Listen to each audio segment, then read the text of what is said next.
Welcome students, I myself Dr. Parthu Roy presenting the chapter blood transfusion. So this is our third part. In this part we are going to discuss the blood group matching.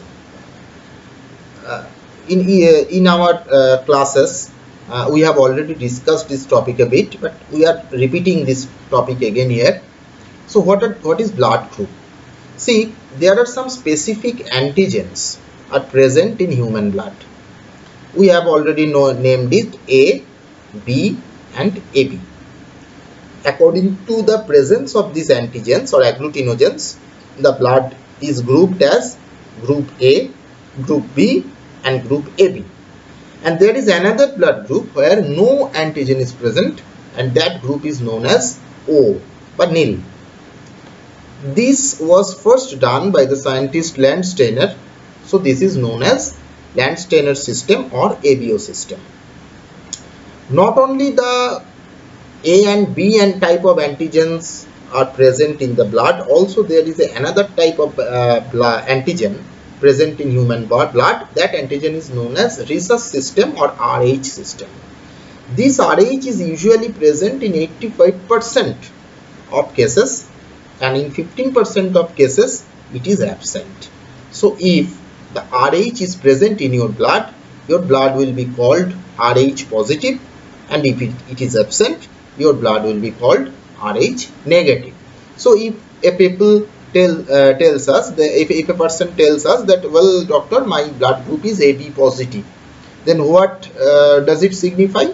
It signifies that the person has both A and B antigen in his blood, and also he carries the RH factor, so it is AB positive.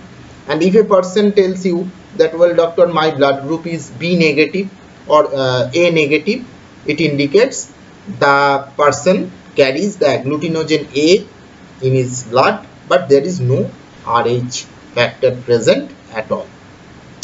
Now what is the significance to know this type of RH system or ABO system? See, there are many types of factors and antigens which was discovered after this M and N system, etc., but it is not in your syllabus, so we are not going to discuss it. But these two important antigens you have to know very carefully, because you cannot transfuse one type of blood to another type of people. I mean to say, two different types of antigens cannot be mixed together.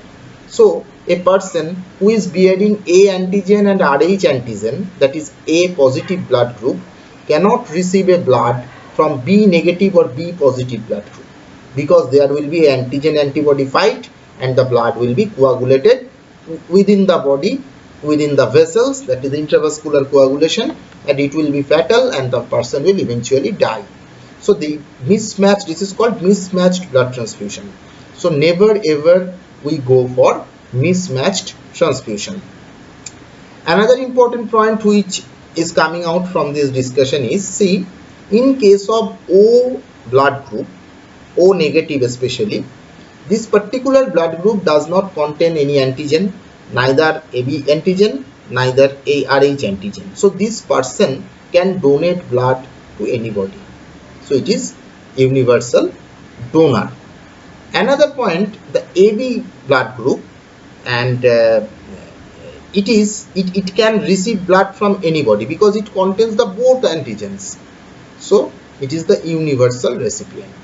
Though these two terms are you have to read and to write in your examination, but in the practical cases we must look for the exact matched blood transfusion. In practical cases, no universal donor or universal recipient will be considered. We have to go for exact matched transfusion of blood. So this is all about blood grouping. Now we are going to discuss another important topic, blood transfusion necessity, where we are going to transfuse the blood. First one, severe acute blood loss in case of accidents, road traffic accidents, in case of any type of surgery where much amount of blood has been shedded. Number 2, the patient was anemic from before. say he is suffering from illness and the anemia intensifies and the hemoglobin level drops down, and the person may need blood transfusion. In case of some chronic diseases where blood needs to be transfused repeatedly, like leukemia, like thalassemia, like hemophilia, in these cases the patient very often needs blood transfusion after a certain interval. And number 4, blood poisoning. It is a very dangerous condition. In case of severe sepsis, in case of some bone marrow disorders where the blood should be transfused, to be changed, to be replaced by a fresh blood. So in these cases we are going to transfuse the blood.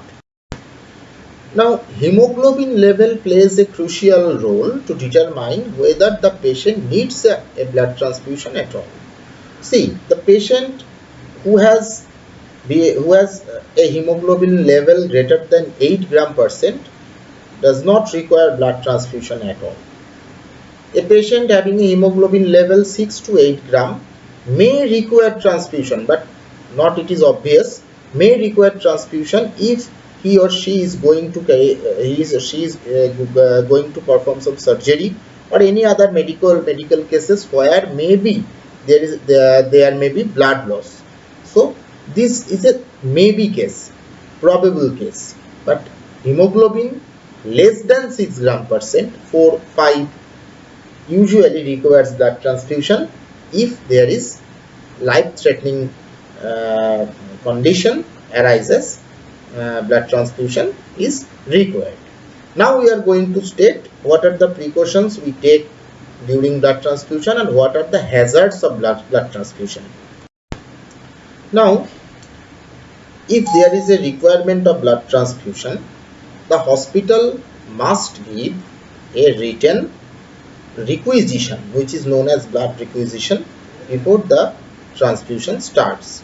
So the patient party get the blood requisition and goes to the blood bank and takes a fresh unit of blood or blood product which has been requisited in the form. He brings it and handed over to the hospital. In our next video we are going to discuss in details, because this video has reached its time. So in our next video we are going to discuss the details. Thank you.